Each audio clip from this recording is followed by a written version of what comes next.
Hello, everyone, and welcome to Dingers in Discourse, your one-stop shop for everything Mario Superstar Baseball. I am joined by my wonderful hosts again, being Remke, Krasy, Clutch, Joey, and Cokes.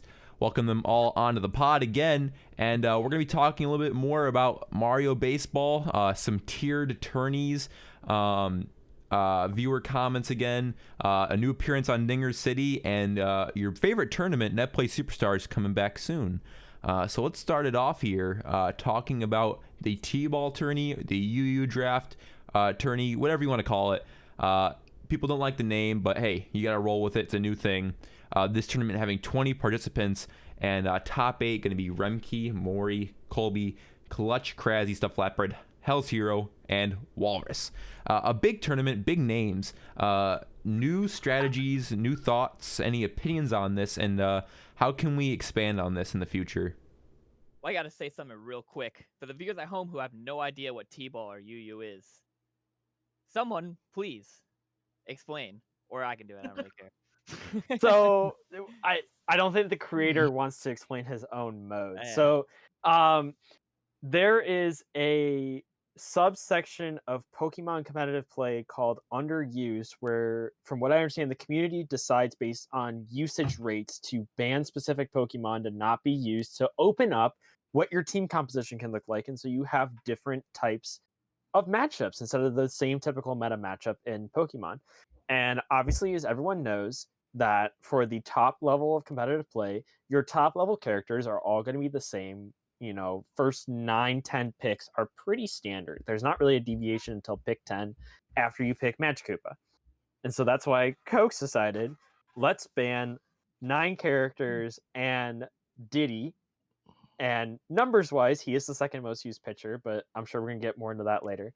Basically, those 10 characters is top 9 by usage plus Diddy. So it's Petey, Bowser, Bro, Yoshi, Birdo, DK, Boo, King Boo, Madge. I couldn't remember if I said Madge yet or not.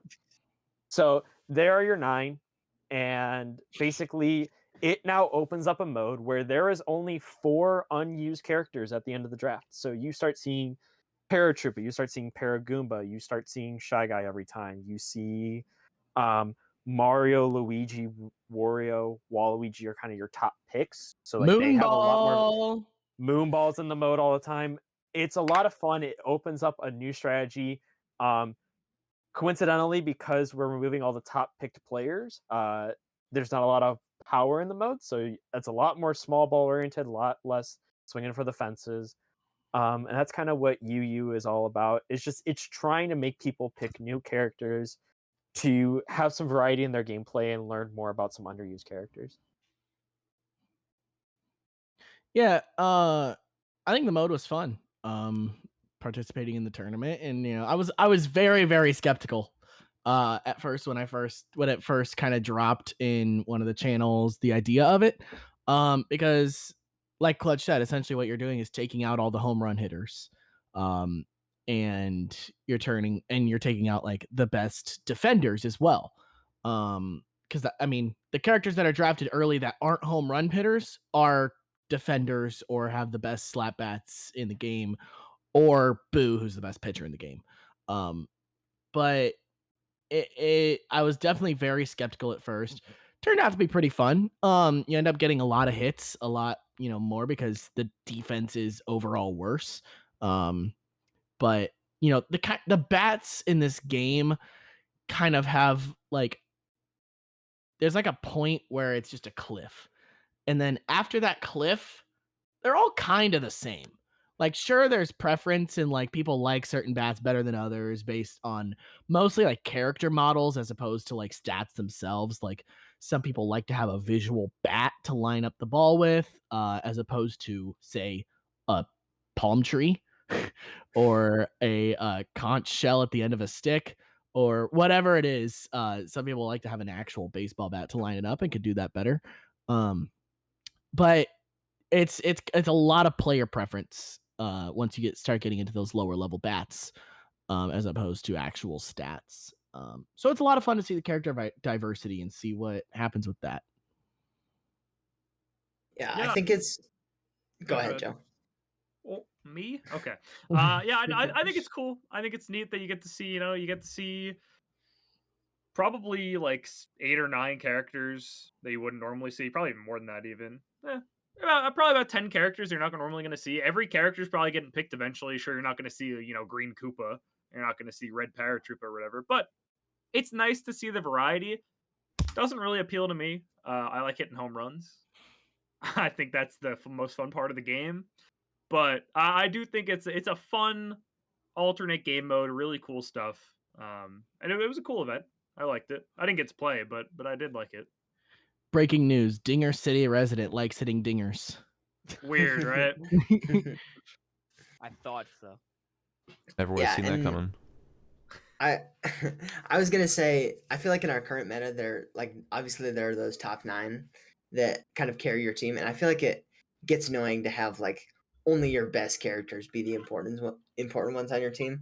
But in UU or Teeball, I feel like the playing field is a lot more level, and like every character has an opportunity to shine, whether that be like batting 1,000 for a game or like making a relatively good defensive play for the competition. I can see that a lot. Like, I didn't think about that before, but it's like when you're playing against the Bowser team or even playing as the Bowser team, you're like, all right, got to get back to my, Magic Koopa Bowser bro core. Or you're like, man, I really got to escape this Magic Koopa Bowser bro lineup and like get through it. And then you get through it and then you have a big sigh of relief until you get back to it again later in the game. But it's kind of nice not to have that. But like at the end of the day, or even so, without that, it could still snowball out of control with all the slap hits. So and like the line drive stars getting doubles to run them in. Yeah, I felt like it was very different. I played Kraszy and UU or Teeball when it first dropped. Like the code first dropped, it was midnight or like 1 a.m. Cokes put it out. I'm like, Kraszy, you want to try this out? He's like, let's go. He beat me 9-8 in 9 innings. Okay, now that obviously switched. The second time we played in tournament, he beat me 10-0 first inning. It completely switched, but I felt like the first game we played, I had a supreme advantage on my team because every character I had, they were bats I just could hit with, and I felt like you just hit them in the gaps in the right spots, and you move your runners around. Base running means a lot more now because catchers are going to be weaker. You got to be smarter because you're not going to have a lot of fast fielders anymore. There's no more wall jump really anymore. Only power hitter that can hit a home run is going to be PM. Even if you're putting him as a lefty, maybe you hit him one as a righty, or if you have Noki on base, you have that chem link. But it's a completely different ball game. I see why Joe doesn't like it, but it's a good, refreshing taste for this game. And like you all said, it just keeps adding new techniques to play the game with. I love it. I also think it opens the door for other things similar to it that it could be tweaked in some ways to make it more interesting. Like maybe you don't ban the entire top 9, maybe you ban like 4 or 5 characters. It doesn't even have to be those top 5 characters. Even if you're like, hey, we want some other characters to shine in the outfield, so we're banning Yoshi, and we're banning Bowser because Bowser sucks. And we don't want to see Birdo captain, so we're banning Birdo. Stuff like that. Like you can still have potential for these power hitters and like home runs and stuff while still altering the game mode. I don't think it's not gonna be a staple. Like it's not gonna be like, yeah, like this is the new stars on. Like we're playing a lower tier of gameplay. But I think that there's potential for tournaments running where you do certain character bans, and I think this is kind of like a step in that direction. So I think it's a fun idea. Yeah, I was thinking about that because like this tournament kind of got me thinking like if we did like character bans or like what character ban would be the most impactful on the game if it was a single character ban. And a lot of people a lot of people's first thought is Bowser, right? Like that's everybody's first thought. But I don't think that's actually true. I think Yoshi is. I think Yoshi is absolutely the most impactful. He's by far the most impactful fielder in the game. I think actually, I don't even think Bowser's top 2. I think Birdo's more impactful of a ban than Bowser. I mean, of course, Bowser hits dingers like no one else, but like, I mean, I don't Bowser has know. warped the entire draft around him as a character. I think Right. we kind of sit in the luxury of like we've figured it out already enough at Yeah. least. Like we've come this far. Sure, there's still a way to go, but the character's so busted, man. Oh yeah, character's absolutely OP. Like he's an enormous sweet spot, like very easy to hit home runs with. Don't get me wrong, but I know think what as you mean, yeah. like as far as like total impact on the game, it's like Bowser. It's like he hits a home run, he's out, or he's just walked most of the time. And then defense, he's just kind of there. Like he doesn't really do much on defense, but like as far as like you're playing the game differently because the character's in the game, like I definitely play the game differently. My opponent has Birdo. I play the game differently. My opponent has Yoshi. Yeah, I think Yoshi's the So- big one for sure. Yoshi's Gross definitely the big one. oversimplification, but Bowser affects 1 at bat through the lineup. Yoshi affects 9. Yeah. Extremely you're gross right when you said that's- oversimplification. It's an But oversimplification. like I think that's Yeah. what people need to think about it is Yoshi affects all the opposing hitters. Either you're turning him around or you're picking different characters that Yeah. don't hit into Yoshi.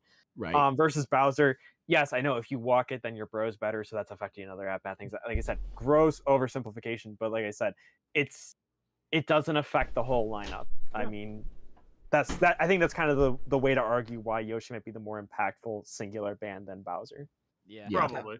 I think And, it's yeah, go ahead. I think it's an interesting question in general, because when you think about like, oh, what if one character was banned? The only character anyone's really actually thought about banning is Bowser, which is why it's like the immediate answer. But the more you think about it, it does like seem to think like, oh, I think the game would actually change a lot if like Yoshi was banned or Birdo was banned, or even like, I don't know, Boo. I don't know. I feel Yeah, like Boo is the next one I was thinking of too. Yeah. the game would Okay. change a lot. What I can say is that I know with Dinger City, you know, which season was it? 7, I think, was experimenting with ways to like mess around with the draft, yeah, allow it was 8, non-captain yeah. Bowser, or 8, yeah. And then eventually it got to, I forgot exactly what the draft was, but I think it was basically like Bowser was basically never getting picked because it was just no longer like a good option. And then Yeah, it we was- had something was a wacky pseudo- going on, man. It was like a pseudo Bowser ban because basically if you took Bowser, your team was gonna be horrible. So no one took Yeah. Bowser. I actually remember it was Yeah. it was we were just like throwing things at the wall, seeing what worked, and this one did not Yeah. stick around. It was Bowser. So Bowser had to be your first pick, Yeah. regardless of which. So like if your first pick, you have to take Bowser right away. If your second pick, he has to be your first pick also.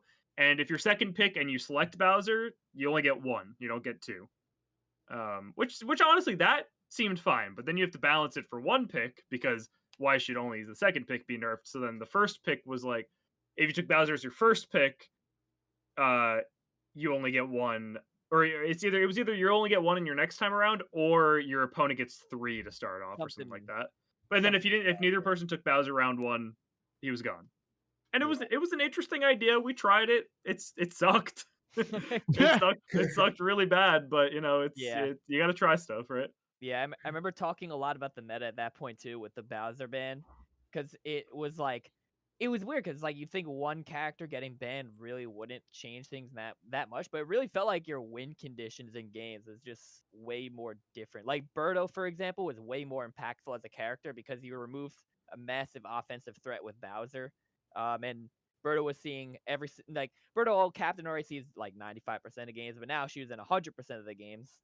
Yeah, basically DK Birdo captain every game. Yeah, DK Birdo. Or Maybe Mario snuck in maybe there or something like Mario. that. Birdo was like way more impactful. If the opponent had Captain DK and they I don't know, if they didn't pick up another heavy, or if their other heavy was King Boo, it felt like you could just kind of walk their heavies for free. Yeah. It was pretty interesting how much it actually changed the meta just by basically removing only one character. Yeah, we actually by we I mean me, I considered for spring series for each of the qualifiers doing like 2 character bans in each one. It was like ultimately we decided like let's just make it the same throughout the whole thing, but the idea was basically like the first one we're gonna ban the number 1 ranked character, so Bowser, and then like the 8 character, which is probably King Boo. And then it was like the second one we'll do like 2 and 7 or something like that, and then we'd do 2 for everything, and then we'd have 4 different tournaments with 4 different metas, slightly at least, and then the last one, it's everything goes. it was an idea. I think it's an idea that could still be used in the future. But it's interesting to think about how the meta would go. Not only if you take out one character. Say we ended up. A lot of people consider Yoshi 4, maybe 5. I think 4 is pretty standard. I know at in least my one opinion. person this call would disagree, but I think 4 or 5 is pretty standard. Like popular You guys think opinion. 3? All right. Oh, All yeah. right. Yeah. I'll Yeah, go with 4. I think Where 4 this is a very new contentious opinion, but I Look, think Yoshi's better than Donkey Kong. okay. Donkey Kong. Whew. Donkey I Kong think- 4. Yikes. Okay, if you're Wait, talking so PD2 then. yes, PD2 Yoshi 3 Donkey Kong 4. Here's my reasoning. I think if we are talking about each character solely in a vacuum and like this character exists in the game and no other character exists, how strong are they? Donkey Kong is number 2. But in the meta that currently exists and strength of the character with other characters in the game, namely Yoshi, Donkey Kong, I believe, is 4th because Yoshi hard counters Donkey Kong slap hit and honestly Banana Ball to a lesser extent. But I think Yoshi is very, very good against DK. But that's my reasoning behind it. And I think PD and Yoshi have a lot more impact on the game than Donkey Kong. But I could just I know it's a very new I and don't I think it's a very new and contentious opinion. But I'm less adamant about that one. But that's my current argument. I can just hear like Cactus and Hells and all them being like, these new net players with their newfangled ideas about the tier list. I'm just gonna add, not saying I agree with the take, but I do want to add one thing on when you're saying like a DK in a vacuum versus in the context of the meta. I think DK, except I guess for the banana ball, like in the other areas, in the other roles that he fills, is sort of replaceable. Like he's not the only broken shortstop. You have Birdo, you have Wario. You can even stick Yoshi there. Bowser is only replaceable by I guess PD. They kind of just go hand in hand. Yoshi is not replaceable. Like if you have Yoshi, you can't just I'm just gonna take True. like who? Like there's no other Toadette? Yoshi. No. Yeah, Yeah. Toadette's like fake Yoshi. Yeah. Like not quite there. So in a way I can see it like, if you give up Donkey Kong in the draft, you can be like, all right, well I'll just have to pick Wario a little bit earlier to make sure I have a nice infielder. Or if you already have Birdo on your team, you might be like, all right, well my infield's pretty good anyway. I can Which, just by the swap way, it. is in fact what I was doing. When I picked Yoshi PD, I went. So my core ended up being, I believe, it was Yoshi, PD, Boo, Birdo, and then with the next 2 picks, I went Waluigi and Wario. So that gave me a great infield because I had Birdo and Wario. I had Waluigi on the corner. I ended up sticking PD at first base, I'm pretty sure, because I also had the PM as catcher, and Boo PM locks down all Steelers. And it's not like the opponent's picking Toadette anyways, so it's like that doesn't matter. But yeah, that's what I ended up doing, and also the triple chem or the double chem with Walu, Boo, and Wario too to give me another little home run threat. But that's my logic behind that in that draft line. See, now I'm thinking of that, and I think it's solid. I agree, but also you think of it now. The opponent has what? Bowser, Bro, DK as their like top 3. Yes. So I mean, you have Yoshi, but those are the highest impact characters on the team, and they're all trying to hit homers now at this point. So You think DK's a home run hitter on that team? Because they also have King Boo. well, I mean, if you have Yoshi and they have KB, yeah, I mean, DK's not a captain. No, but with because Yoshi there, I mean, he's probably charge swinging more than he would on the other team. So it's just like, I don't know, because I think Yoshi's great. I think Yoshi's 4. I think it might be close. I don't know if I could say DK 4, but either way, I just think like on a team like that specifically, it's like I'm trying to hit a lot of home runs with that team. So Yoshi, while he'll still impact like a handful of characters, left field, while it does make a lot of plays, especially with Yoshi there, it's like I don't know if that impact is going to be higher than the offense that you're getting out of a character like DK, plus the defense that he still has. Like he's still like the best laser character by a long shot. And Laser's still good. true. I know for a while there were people who are like, oh, Laser's overrated. Laser's good. We know Laser's good. Yeah. Stars off, it's great. Like, I don't know. It's not heresy. I could understand it. Not for me. Yeah, I get it. Yeah. I get it. I think I think the Yoshi PD draft line is very interesting. I and think it's cool. I think it's fun. I think I even though I love DK slap hit, it's very fun getting just those little slow pop flies that just land over the third base and way out of Yoshi range. It's so much fun to get those. But I don't know. I just like having that consistency of Yoshi outfield and being able to move him around and shut down offenses with it. It's fun. Yeah, I that's actually my least favorite thing about the game right now. Yeah. Moving Yoshi around. I think that's the worst thing that exists in the meta today, and I don't think we can change it. But it's just like Fun for the sucks. person with Yoshi. Fun, Yeah. not fun for the Yeah. person without Yoshi. I honestly think it sucks. I hate doing it because I'm like, oh, I gotta swap my characters. Like, this is optimal. Half the time, I'll like, if I'm like streaming or something, I'll be like, I should do this, and I'm just gonna keep playing. And it's just because like, I don't know. I'm a lazy player. I don't want to do all I've that. got good news for you. Oh Sort of. man. I'm like halfway done with like a mod that makes the pause menu way faster. So you press pause, yeah, and you yeah. just go directly to the fielder swap screen, and when you press B, you go back to the game. Coach, Yeah. You're making it Praise worse. Cokes. Yeah, I love fielder swap. I'm pushing it. Can we just give a round of applause to the mods? Let's go. I'm like With that halfway going.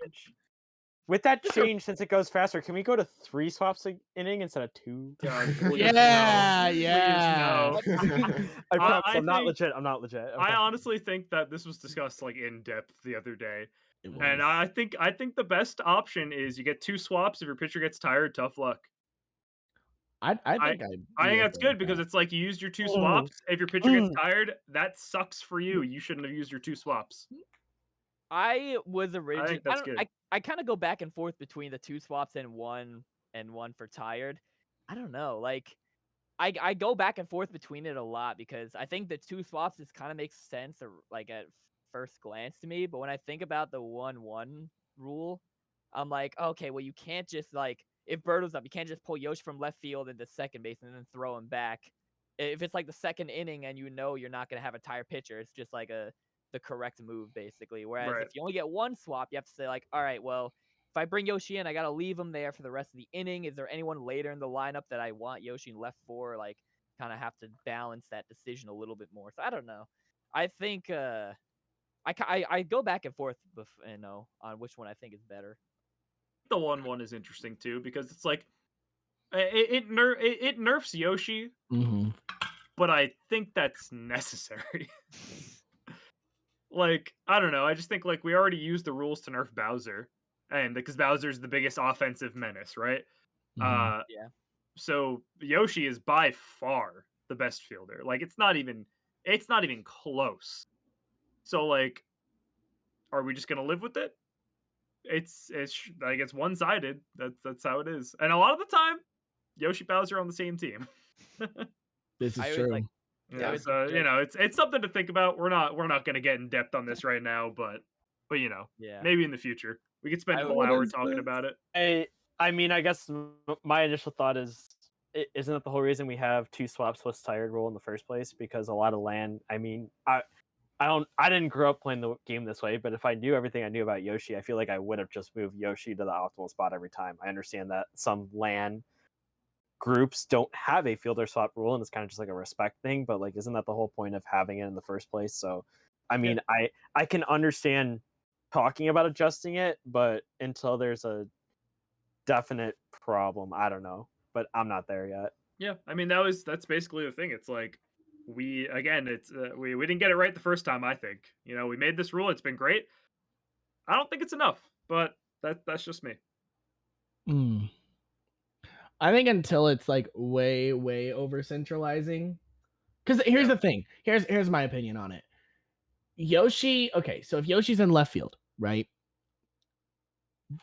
So barring like character like Donkey Kong, for example, where his slap hit needs to go opposite side for it to be good.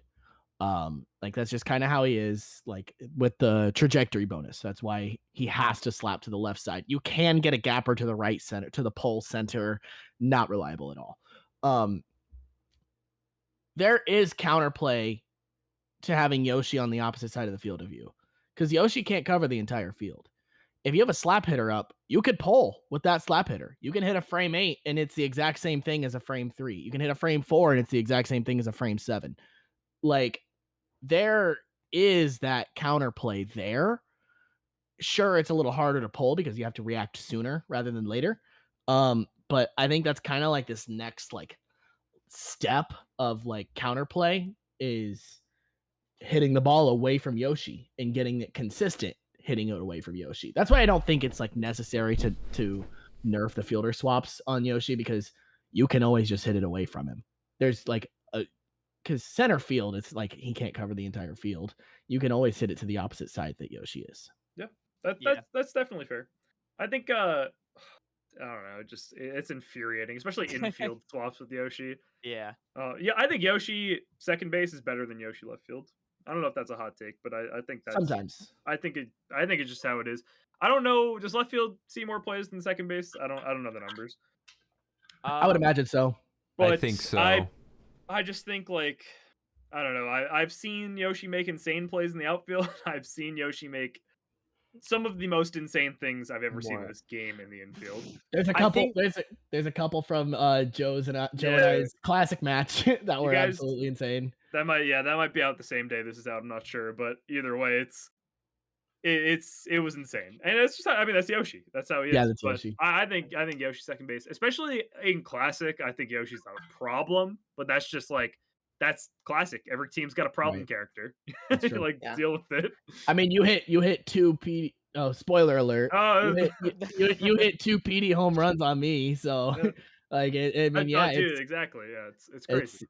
Yoshi got a bunch of outs. PD hit home runs. That's it. That's the game. That's the ball game. Yoshi, then Birdo had some nasty eggs. Like that's the. That's how classic goes. You just, if you produce with your like best 2 or 3 characters, you're probably gonna win. Yeah, true. Yeah. Yeah. Go ahead. I was gonna say Yoshi left field versus second base. I think there's more Yoshi exclusives on second base than there is on left field. Save for a couple characters. I think Walu, Luigi, DK have a lot of Yoshi exclusive balls to left field. But outside of that core, I think it's a lot of slap hitters that hit within Yoshi range or they don't. So that's why I think second base probably sees less plays, but I think there's more Yoshi exclusives, which like you slap way to the hole and then Yoshi just sticks that tongue out 5 feet. Yeah. And you're something like, right up the middle even. Like it's just it's horrible. Also right up the middle between first and second, it's killer. The big one that no one has really explored yet is Yoshi completely obliterates Toadsworth. If you fielder swap to get Yoshi on the oppo side of Toadsworth, man, good luck. Also, just like Falcon Pop can be caught by Yoshi second base with a good fielder swap. Not always, but enough times. Right. Wario Garlic Ball. I love it. It cannot insane. land against Yoshi if you're on the right side of the infield. Yep. It's insane. He's a great character. We'll see. I do agree though that we don't need to change anything now, but I think it needs to be watched. Yeah, I agree with that. It can be watched.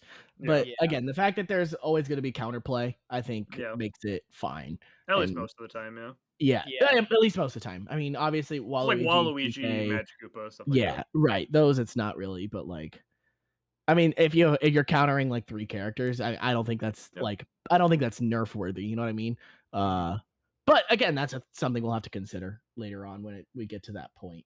But as long as like no one's really explored, at least at like a top level, like no one's like tried to consistently hit like pull slap hits. Yeah, and I think that comes from like it's already so hard to hit in this game sometimes, and it's just like once you're comfortable with how you're hitting with the character, it's like this is how I'm hitting with them, and sometimes it's like all right, now you have to change your timing by 6 frames by like a tenth of a second. Good luck.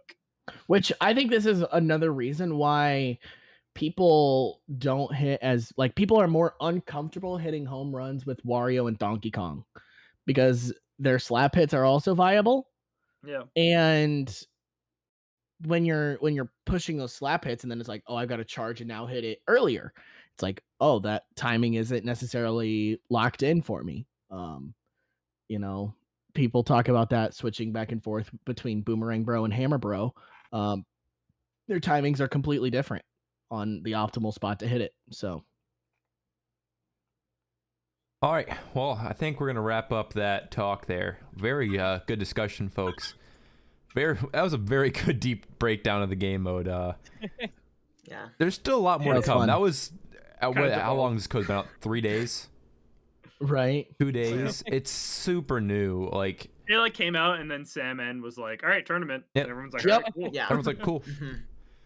Fun. We're gonna head in to I know Clutch's favorite part of the podcast, viewer comments, where we read your comments left on the YouTube side and Wait, we talk I'm so about sorry.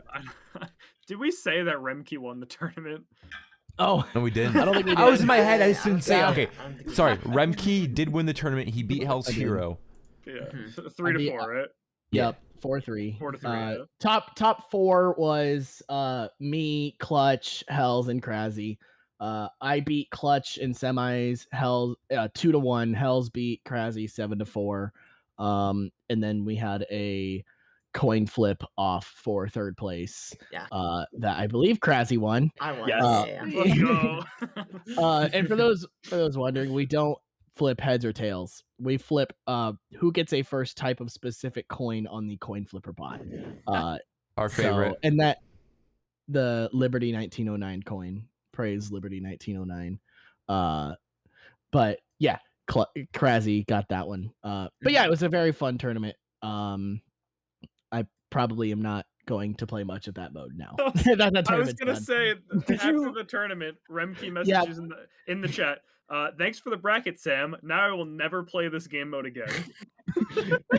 and I fully stand behind this statement unless there's like major changes to the mode or like the mode is drastically different. Because I think it was fun for what it was for a couple days. But I think it's going to get very stale very quickly, in my opinion. I mean, hey, as long as people love it, keep playing it. It's always fun to have more game modes in this, more ways to play the game to keep it interesting. But I think this is one that I enjoyed for the time, and now it's time to move on. Well, you probably also lost years off your life. You played me in a one-run game twice yesterday, and then you played Hells in a one-run game. Like, Yeah, sheesh. Made things Yeah. close. Made it fun. Yep. And I think both of them I came back in, if I'm not mistaken. Correct. I was up late in ours, and then you went on a walk-off in the bottom of the ninth when we played to warm up earlier in the day, and then in tournament I went up 1-0. I got to the point where I think it was 0-0 after like the 5th inning, and like I'm like, what are people saying right now? Like it's like maybe like 4 or 5 hits aside, like it was dominant lockdown pitching. I don't even want to say Yep. defense. Like it was just Yeah. great pitching on both sides, and I the whole time I'm like, just get the first run, just get the first run, just get the first run, and I did, and then I'm like, okay, like let's add on, and never added on, and you scratched across 2. I won't even talk about the play. We already talked about it. Like, Yeah. but the poor timing on the cutoff to second was a new net player moment. Yeah, yeah, my entire team had like short bat lengths, and Clutch was just pitching outside the entire time. And props to him. That's exactly how you pitch to short bats. But man, I was getting tilted until I finally just got 2 runs across with a single star hit, and it was just like, finally, I can breathe. Yeah. But yeah, fun tournament. Shout outs to Sam N for putting that tournament on kind of very quickly and very well ran. And I believe shout outs to Chris Toasty and Clutch for streaming it. Did a great job with that. Yeah, great tournament. All right. Before I move on, I want to say something for everyone that's listening to the podcast on Apple Podcasts or Spotify. I just noticed this. Krasy now has a picture of Butterdog on his wall. I did not notice that until just now. Let's go. And for a long time, I thought that wall didn't go towards the webcam. I thought it was just like a straight on the line. So that really helps my brain now. It kind of still looks like that. It still why can you not It- see the corner? You can't. I see It's the so, shadow. You can like see the shadow a tiny bit, but Yeah, I you feel can like- kind of. I think it's too close to the wall, like the edge of the door. It's but like you an can't, inch and a fully see half. it. Yeah. Cleanest So wall is weird. known to man. Yeah, the door trim's too close to the edge of the wall to see the corner. But yeah, Yeah. fun fact for everyone watching on YouTube: there's Easter eggs in each one of our cameras. So comment below if you find them. Yeah. yeah, there are. We just gave you one. There's 5 more. Let us know what you find. Except for mine's gone. It was here earlier.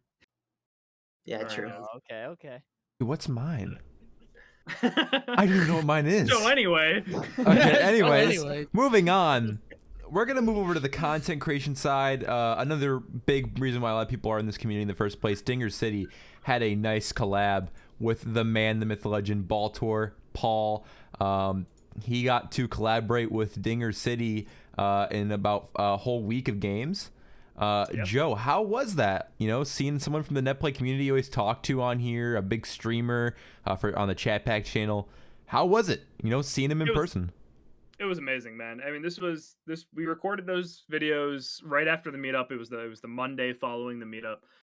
We got, Balter was on the 3 games that week, and then he played in a 4th one, which actually came out the other day. Me and Balter played a ranked match for the NetPlay ladder, but in person. So that was very fun. We had a blast. It was really cool. It was such a cool thing because Balter's he's from Seattle, so he went cross country all over to Long Island. With a lot of people came out to Long Island, but it was super cool to like finally sit down, record some content with somebody who has been a big content creator in the scene, like alongside Dinger City and everything like that. So it was honestly a really great experience, and I am positive that there's going to be more. We were going to have a similar thing the week before with Matty Ice, but we weren't able to do it. So unfortunately, we didn't get that, but we still got the one with Baltor, and I'm sure there's going to be more in the future. So I don't know if it's only going to pop up around like meetup times, because it's like, you know what? Hey, you're here from Texas. You want to hop in to a Dinger City day or something like that? I don't know, but it was, yeah, I mean, it was awesome. It was one of the coolest things that I think we've done in, just like Mario baseball content creation history. Finally getting to like collaborate with somebody that, especially from so far away. So awesome stuff. And also Baltor, he's a pleasure. Yeah. Yeah. Not trying to sell it too hard, but I would go back to Long Island just for vacation. So like if you haven't been to Long Island to see the area, and you get invited by Dinger City to go out, like I think you just kind of take them up on their offer, like that. So well, I'm definitely we're gonna consider like extending some invitations here and there, get some commentary, stuff like this. And you know what? We have plans for we do a 24-hour live stream. We did one in February, but we're doing another one in November for Extra Life, because that's like Extra Life's game day. And not to spoil anything, but we're looking to bring someone out for that, and it's gonna be a blast. We're excited. So Interesting. Seems hype. yeah. Interesting indeed. And if you weren't sold on Long Island enough, all right, I mean, it is the home of Mario baseball. I mean, That's true. that's kind of just not debatable. I think like half the community is from like New York. Long Island, New Yeah. York area. It's kind of wild. It really is. I mean, Coke's right here from Long Island, and it's not like anyone moved to Long Island to play Mario baseball. It just turned out that Yeah, like for so all many about it. people. Not yet. Not Krasy yet. will be the first one if anyone is. Yeah. Yeah, get and a it was like, scholarship. right? Yeah, we're gonna pay Krasy's tuition to come live in New York. But it was cool because it started off in New Paltz, and then the New Paltz Club came home, and everyone lives on Long Island, and then Dennis and his friends were like, "Oh my god, we watch your channel, and we're also 5 minutes away from you." And this is how it goes. It's so weird.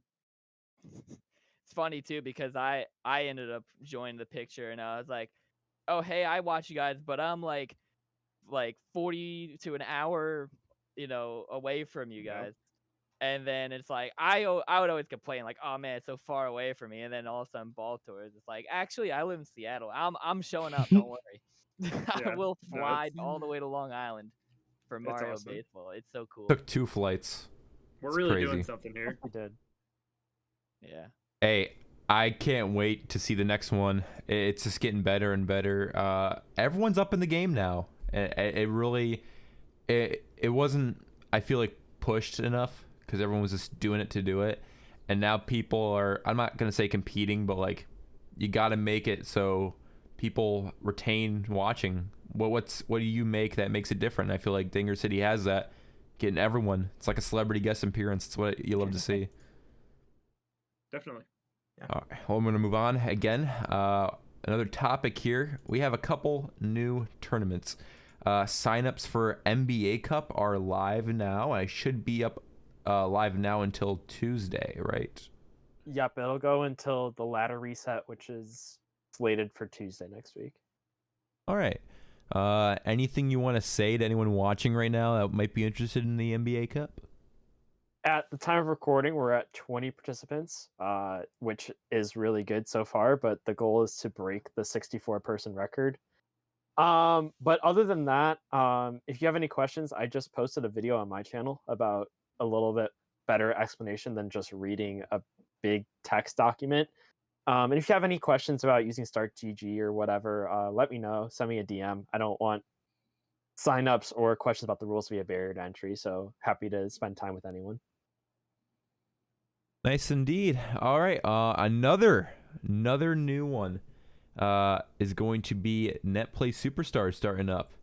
Cokes, new format. You want to explain? Because I know signup should be coming out after this podcast airs.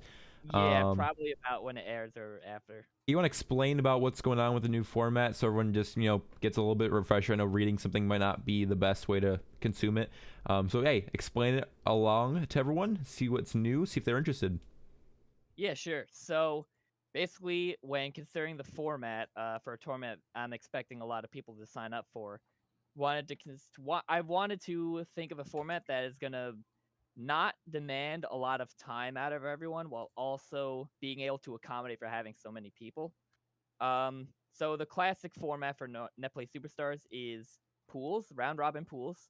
It's what we've been doing basically the entire time.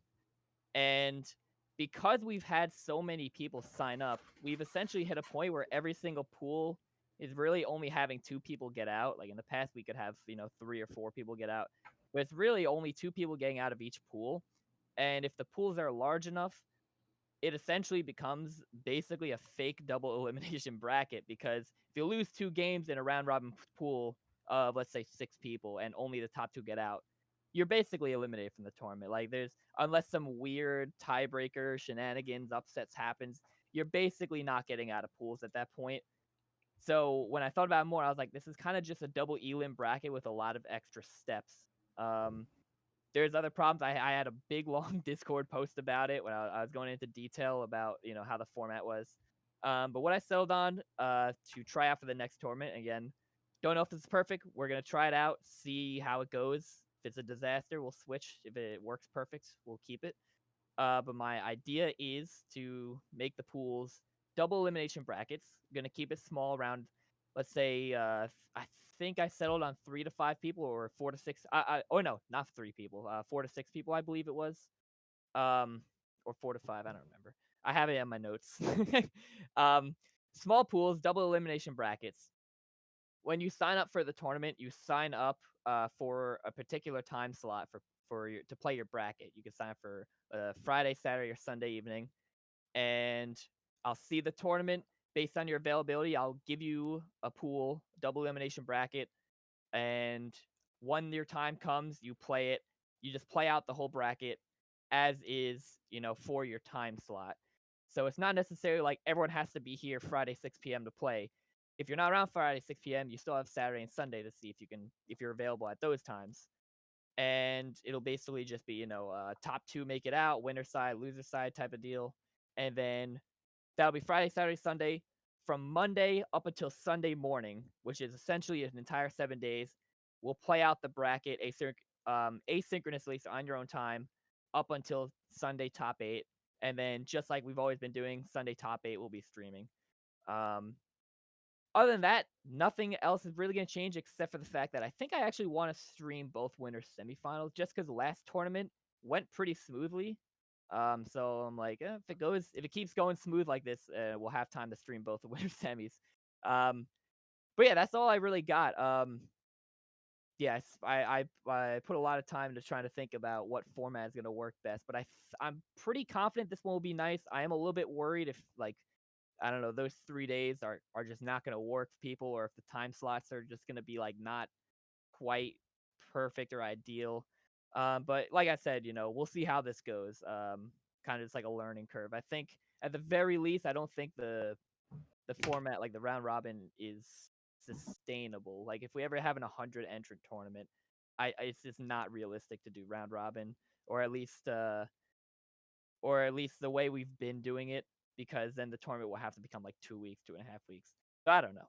I've been thinking a lot about this, but this is kind of what I settled on. I asked people what they thought. So far, I've been hearing mostly positive feedback on it, which gives me a little bit of reassurance that it won't be a disaster. But we'll see. We'll see. I But like yeah, it. I'm just excited for the next tournament in general. I took a hiatus mainly to finish up school, graduating, tests, all this annoying stuff. And I was like, I gotta not focus on Mario Baseball for just a little bit, and then I'll get back to it. Yes, folks. Life stuff annoying. Mario Yeah. Baseball not Boo. annoying. Oh yeah, life stuff is annoying. Yeah, get that I out of here. I like this format. I think it's totally cool. I think that the only potential issue that you'll run into is nothing new. It's just like, are people going to play the asynchronous bracket on time? Yeah. And that's the biggest what if. But I think this is a great way for to scale with the size of the tournament. Regardless of how big it is, you can have the same number of like players in a pool. You just have less pools. So Mhm. I think that's super nice. And it's plus sitting down and just playing like, I'm like, oh, Saturday I have to sit down for 2.5 hours, 2 hours, whatever it is. 'Cause it's not that many people. Like it doesn't take that long to play a 4 to 5 person double elimination bracket. Like that's not going to take a long time. It's very easy to get done. You don't have to play 7 games for pools or whatever it is. And also once you're actually eliminated, you can stop. It's not like I can just be like, all right, you know what? I lost my 2 games. I'm done for the night. That's it. And I agree with you wanting to stream both winter semis. We did spring series that was double elimination, 16 people. Everyone started in winners, and that was it was under 6 hours. So if you have if it's top 8 and half of them are starting in losers, you're gonna add 30 minutes to your stream. Yeah. Not bad at all. I think this is going to be, if it works out the way we think it's going to be the way to go in the future. It's very laid out, and you've put the time in, Cokes. It definitely paid off. And I Yeah. feel like for NetPlay Superstars, we need to have this break. I feel like that 2 to 3 month break was really good, really refreshing. It got more people in. It's gonna make them more interested. It's gonna make them want to grind more, because when you have one every month, it's the same thing. You have to put your effort in now. And We got I'm ready for tournaments it. running all the time. So. Yeah, there's always Yeah. those little small filler ones, or just that could be even bigger, like the MBA Cup coming up. They're longer, or more serious ones. They'll fill the little slots, but NetPlay Superstars is going to be in the spot for NetPlay Superstars. Which I think the one thing about NetPlay Superstars that's good is that I feel like every tournament we've kind of gotten better. I feel like every tournament, obviously in terms of like how many people and like how good the players are, but I think this one, especially with the break, the hype is just gonna be completely unmatched. Like there's gonna be a ton of people. It's a new format. Everyone's gonna be playing. There are a lot of stakes on the line. Hopefully a prize pool. I'm assuming again. I don't know. It's gonna be exciting and fun. I don't know what the minimum prize pool is right now, but I know there will be one. I think the minimum right now is sort of small. Don't expect like a $400 Yeah. check for winning. We'll get you there. We'll get it there. Yeah. we'll get there. I think one of the main complaints that I could hear from the community about this new format is, oh, I'm not available this weekend, so doing these timed pools really sucks for me, when in the past I could have. Here's my response to that. NetPlay Superstar is supposed to be a 10-day tournament, and if we try and just let everyone try and go around their schedules now that it's ballooned to 60 plus participants, we won't finish in 10 days. And so if you want to go longer than 10 days, you won't have a net play superstars every month and a half to 2 months. It's going to be 3, 4, because also then at some point, Cody's got to keep it moving. And that just makes his hair go gray. I'm sure he has gray hairs from 10 and all those problems. So if you can't make it that weekend, unfortunate, sign up for the next one. Like, hopefully we keep a good enough cadence that it will be available enough that missing one will not feel like a huge bummer. I mean, it'll still be a bummer. I know every top player wants to play every time. Not even every top player. Every player wants to play in the biggest tournament. But I think if we're going to keep it short form, this is just kind of the necessary evil that we're going to have to accept, and it's not even that bad. If you're not available for 3 days to do your pools in those set time slots, then you probably are going to have a hard time getting your pools in anyways. So definitely. I hope when people see this, I hope they don't like send a bunch of like angry anonymous letters with like the cutout magazine letters to Cokes about I couldn't play because you did these new time slot things. I don't expect that to be the response either, but I do want to put it out there right now that if I start seeing that out there, that's gonna be my immediate response. Yeah. I appreciate your passion. I'm glad you want to play. Sign up for the next one when you're available. Yeah, if you're not available, that's tough. Sorry. Yeah. Can't coordinate Yeah. 80 schedules. Yeah, Sorry. exactly. I think my only thing like with that is I think having ample like announcement time in advance. Yes. I think that's important. But other than that, like I love the format. But it like if you're gonna be saying, all right, you got to block off this weekend for this tournament, I feel like few weeks, month, maybe hopefully a month. I think that's reasonable. Yeah. For like scheduling ahead that way you can plan ahead. Yeah, Because sure. Especially for the higher level players that really want to be in every single tournament. Yeah. It helps us plan. Yep. So I will Yeah. move my whole life around for Mario Baseball. I Hey, man, literally will. That's been my reality for like the past 2 years. Yeah. It's like my life is scheduled around Mario Baseball. So And that's amazing. it's not bad. I'll give you that much. Yeah. I think one interesting side effect of this format, not something I originally considered, but something I kind of just noticed, is that I feel like it could be a little bit better for content, specifically streaming. Because I feel like if you are, let's say you're in pool F, and you can just be like, all right, I'm playing my bracket Saturday night. Just throw on your Twitch and be like, hey, I'm doing a bracket run, and watch watch the bracket, watch me go through this tournament. It's not as good content if it's like you throw on the stream. It's like I'm gonna be streamed for 35 minutes. I have one pool game, and then I got nothing else. Where it's like this is a bracket run. This is gonna see if I qualify. Like it's a little bit, I guess, more at stake. I don't know. It's more of a storyline. Something I did kind of notice. I'm like, I bet we'll see more people streaming the tournament runs. I'll be streaming. Feels hype. Makes it more hype.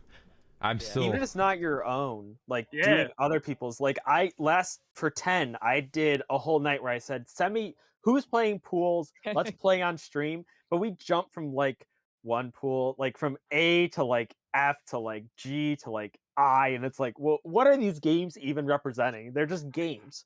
And so I think, Cokes, you have it 100% on the money that, not only for people that want to do their own and can just sit down and do it, because I know that was a thing. I want to stream all my pools games because I want it for like VODs later, or even just to put it out there to promote the tournament. But I'm gonna queue up just to go for half an hour was like a burden. But like now that's gonna be like 2.5 hours, and just we're gonna keep it running the whole time, and we're just gonna get all the games in. Sounds amazing to me as a streamer content creator. Absolutely. I'm hyped. I'm gonna be in every single pools thread. Like, I'll stream your games. Yeah. I gotta get started on everything now. Oh man, I don't want you to forget, Raviannn. We never got the viewer comments. I know. I will get that through. I was just about to do a creative segue into it. Can I do my segue anyway? Wait, hold on. Let's just rewind. So I think that Netplay Superstars, I'm going to stream every single game in the whole tournament. I'm blocking out a full week of my life. Yeah. So before you guys leave your angry comments at me, tell me how the format's bad. Like, consider these things a little bit because I did put a lot of thought into it. But speaking of angry comments. Oh, dude, he's a genius. The part where I forgot. We got carried away. Fewer Content master. comments. The Viewer one count. and only another fellow dev for Project Rio, Peacock Slayer. Also jokingly named Poopcock Slayer as a joke. I'd be so mad at you. He's gonna be so mad. Hey, you know what? You know, I can go back and forth. So, this is from him himself. Commented, around 23:35, Clutch is comparing Krasy versus Remke to Matty Ice versus Nude Cactus in the Netplay Superstars Summer 2021 event. He claims that the meta is much more developed since that tournament, and while I agree there have been some developments, the meta was very much behind. There have been some developments. The meta was still very much defined back in those days. If you compared the meta between the two time periods, I believe the only major element missing is the Falcon Pop. Some characters were valued a little differently, but overall, that wasn't different. The biggest tier list shifts are probably Walu and Wario, lower than, and LDSS higher than. The rest are probably just 1 or 2 spaces off. Just wanted to point that out. I think this podcast is a recency bias, which is understandable because the topic is current events in Mario Baseball, but it should be acknowledged when talking about the history of the meta. It's important to be honest when talking about the early days of the scene, in my opinion. I agree. LDSS, I think he's referring to Line Drive Star Swing. Yeah. Oh yeah. I was going to ask. I was going They to ask valued too. that a lot. So like Green Para, Green Yeah. Bones, those were valued a lot more back then. I think I I think I totally agree with them. I think that while the meta was different, it was still like, it's not like they didn't know how to play the game. Like they were playing at the top level in a different meta. That doesn't take away from the fact that they're playing at the top level. And I think that Clutch should probably be banned from the podcast because Okay, Like that. so Something as soon like as that. call him out right now. wait, let him Delete his defend camera right himself, now. let him defend Delete his himself. feed. End his feed. Mute him. He's out. yeah. No, as soon as Peacock put that comment, I didn't even go back and watch the podcast. I'm like, oh damn, he's totally right. Like I definitely went a little too far off the diving board on that one. And as I said in my comment, I'm like, if I would have had Joe or Cokes who was actually like lived through it on the podcast that week to like rein me back in, I would have immediately been like, oh yeah, you're right. Like without a doubt. I didn't have anyone here that lived through it to like sound off like my opinions. And so I said as much. I'm like, there probably should have said something to that effect of like, by the way, none of us actually were in that meta when it happened. Like Krasy was the most senior person on the podcast and he joined after that. So yeah, a lot of people don't realize that. Like me and Cokes have been around for a while. The rest of the people in this call, you guys are big names now, but like you haven't been around for that long. I know Krasy joined like 2 years ago and then left. Because he was like, nah, I'm not interested. That's But like funny. I didn't know Remke, this. you're what? Remke, you're like March or something like that? April? Very, very end of March. It was like March Yeah. 29th was my first day, I think. And I know Clutch, you were a little before that, and Krasy, you came back a bit before that.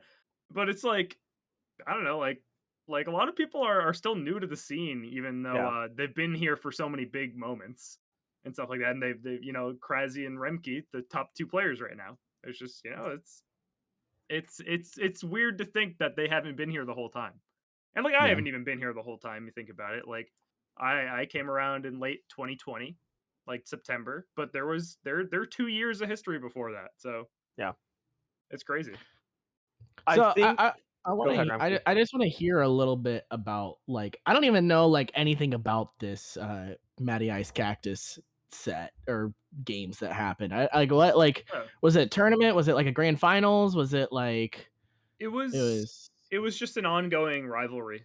Like it's kind of what you and Krasy have, where you guys are always meeting in the big spots. And it's like I know like Hells is in the mix too, and he's up there. So like it's not always just the 2 of you, but at the time until Hells came around, really, it was just the 2 of them. Only them. And it was like every time there was a big tournament, Matty Ice, if he had entered every Netplay Superstars from 1 to, I don't know, 7, I think. What was the first one that either one of you played in? I know Remke, you were 10, but Krasy?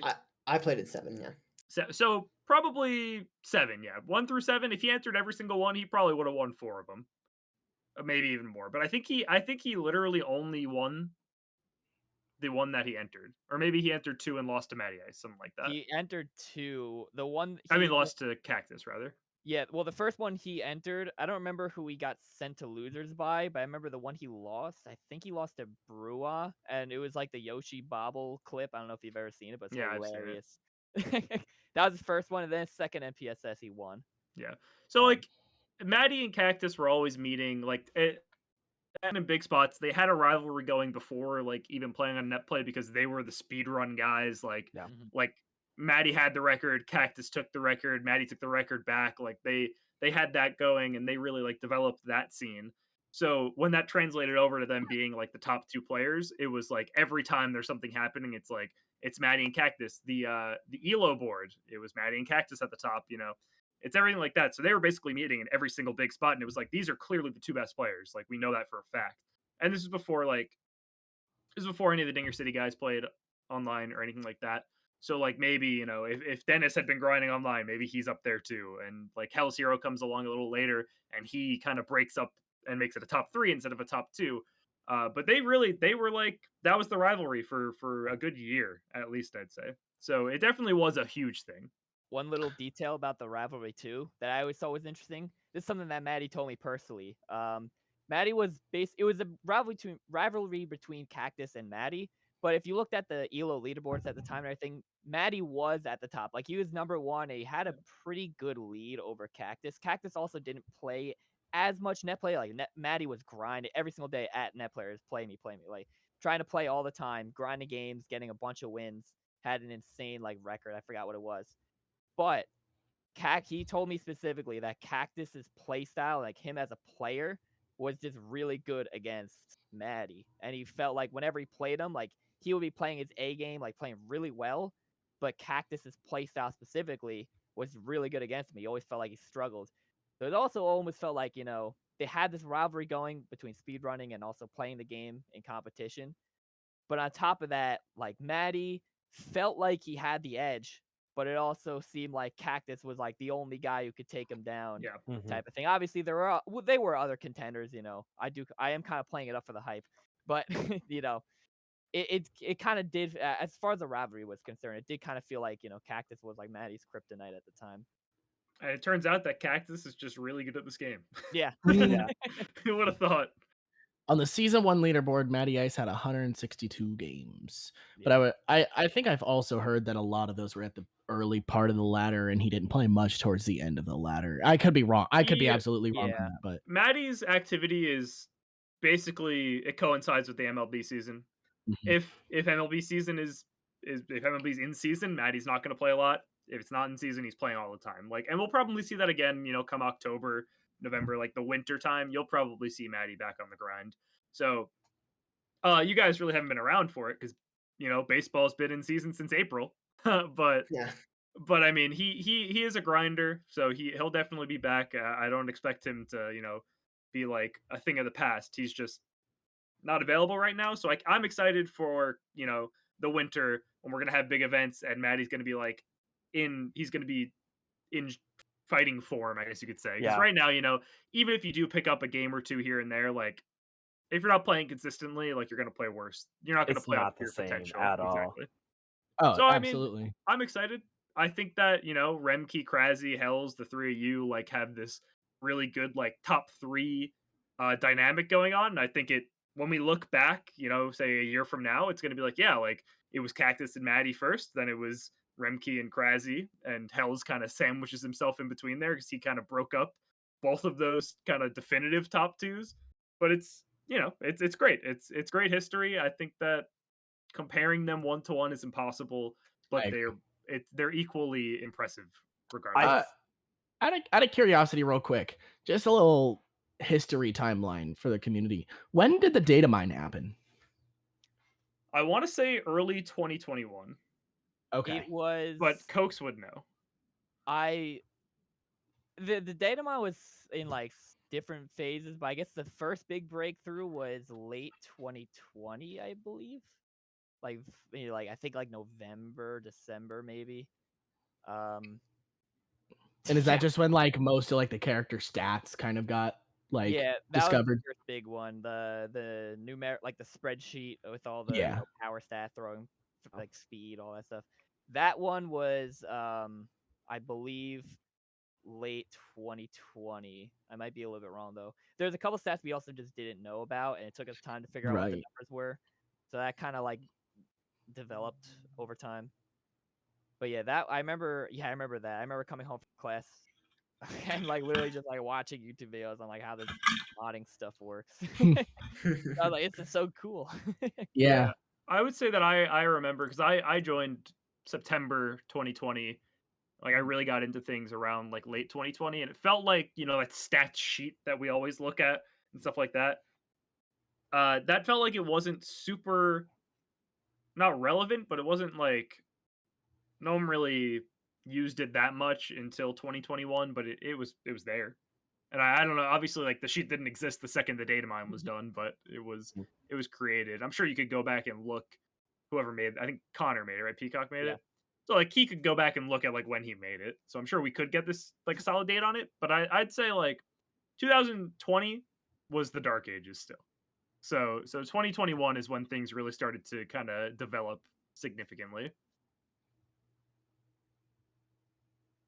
I think my final take on Matty Ice Cactus versus Remke Krasi, I think the proper way to put it is, instead of less of being like one was more developed, one was less developed, I think it's more of like the Jordan versus LeBron debate.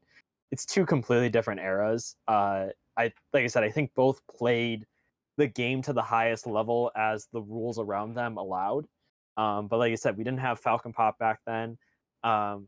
Slicing may or may not have been discovered, but it was not used on the level that it is by our top players today, which includes Cactus and Matty. Speaking of Matty slicing, discovered. slicing that was a Matty Ice discovery. So right.